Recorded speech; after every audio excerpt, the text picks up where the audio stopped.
నేను అందరికీ నమస్కారం. మా ఈ ప్రయత్నాలన్నీ ప్రజల దగ్గరికి తీసుకెళ్ళే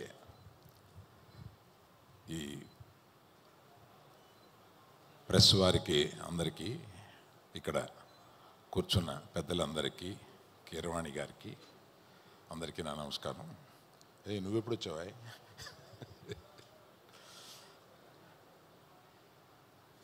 ఈ ఫంక్షన్కి నేను రావడానికి ముఖ్య కారణం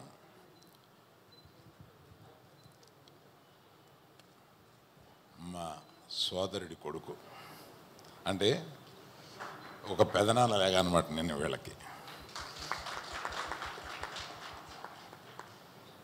ఇతను 100% ప్రామిసింగ్ ఉన్న ఒక డీసెంట్ మంచి పర్సన్. ఇతను is a very good person by heart, ఇది నాకు తెలుసు.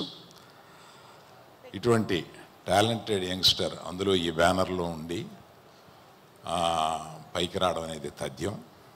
It's only beginning. ఈ దగ్గర పెట్టుకోండి. సారీ అండి, ఇంతకుముందు మీకు ప్రెస్ వారికి వినపడిందా? పర్వాలేదా? ఇందాక రైట్.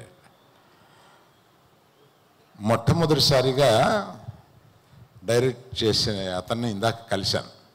మీకు ఇంతకుముందు ఏదైనా ఎక్కడ ఆయన డైరెక్టర్ గారు ఎక్కడ? హలో, మీరు ఇంతకుముందు ఎప్పుడన్నా చేశారా? First time? లేదండి, ఫస్ట్ టైం చేస్తున్నాను. మరి అంతకుముందు ఎక్స్పీరియన్స్ ఏంటి అన్నాను. నాకేం ఎక్స్పీరియన్స్ లేదని. బాబోయ్, ఇలాంటిది దిల్ రాజు గారే చేయగలడు బాబోయ్ అని ఆయనతోటి అన్నాను. ఆయన మీరు కూడా చేయాలండి అంటే, నేను అవే మామూలుగా నేను చేయలేను, జనరల్గా చేయదలిసినా కూడా ఒక 4-5 సీన్లు ఇచ్చి నువ్వు తీసుకురా బాబు, దానికి ఖర్చు పెడతామని అవి చూసుకుని ఇచ్చాను అంటే వాళ్ళకి. అందుకని చూసుకుని రిజెక్ట్ చేశాను కొన్ని. అందుకని ఇలాంటి ధైర్యం చేసే ఈ వెంచరింగ్ మైండ్ సెట్ ఉన్న ఈ ప్రొడక్షన్ కంపెనీ, పర్టికులర్గా దిల్ రాజు అండ్ కో, తప్పనిసరిగా సక్సెస్ పొందాలని.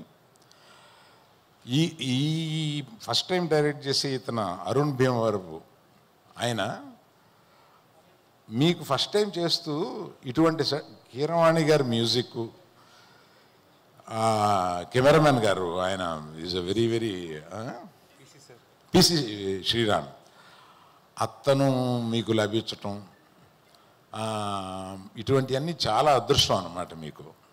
అందుకని wish you all good luck. Keeravani గారు, మన ప్రయాణం ఎప్పుడో 25 ఏళ్ల క్రితం పెళ్లి సందడి నుంచి ప్రారంభమయ్యి ఇప్పటికీ మీ పక్కన కూర్చుని ఒక ఫ్రెండ్స్ లాగా సరదాగా మాట్లాడుకుంటే నాకు చాలా ఆనందంగా ఉందండి. All the best to all the people who have participated in this. Last but not least my darling, మన బేబీలో మనల్ని అందరినీ ఒక ఊపు ఊపేసిన ఈ అమ్మాయి, ఇందాక చూస్తుంటే ట్రైలర్లో చాలా చక్కగా ఉంది. రాజుగారు, ఆస్పెక్ట్ రేషియోస్ తక్కువగా ఉండి అందరూ పొట్టిగా లవ్ కనపడుతున్నారండి, అది కొంచెం సరి చేయించండి. Thank you very much. All the best darling again. Sir మీరు వెళ్లే ముందు ఒక చిన్న ఇదేంటంటే, ఇప్పుడు ఆశిష్ మనం ట్రైలర్లో చూసినట్టు దెయ్యాన్ని ఇంప్రెస్ చేయడానికి చాలా కష్టపడుతున్నాడు, దిష్టి కూడా తీస్తున్నాడు ఫైనల్లీ. సో మామూలుగా దెయ్యాన్ని కాకపోయినా ఒక అమ్మాయిని ఇంప్రెస్ చేయాలంటే మీ నుంచి, మీ ఎక్స్పీరియన్స్ నుంచి టిప్స్ కావాలి సార్ మాకు. బాగోదు, మా భార్య చూస్తూ ఉంటుంది. పర్లేదు సార్, ఇప్పుడు మీరు ఆవిడని కూడా ఇంప్రెస్ చేయొచ్చు సార్ ఇప్పుడు కావాలంటే. అయ్యో ఏం రాలేదు ఆశిష్ గారు, నెక్స్ట్ టైం ట్రై చేద్దాం. కాదు, మా ఆవిడికి అసలు నాకు ఏమీ తెలియదు అన్నంత అమాయకుడని చెప్పాను.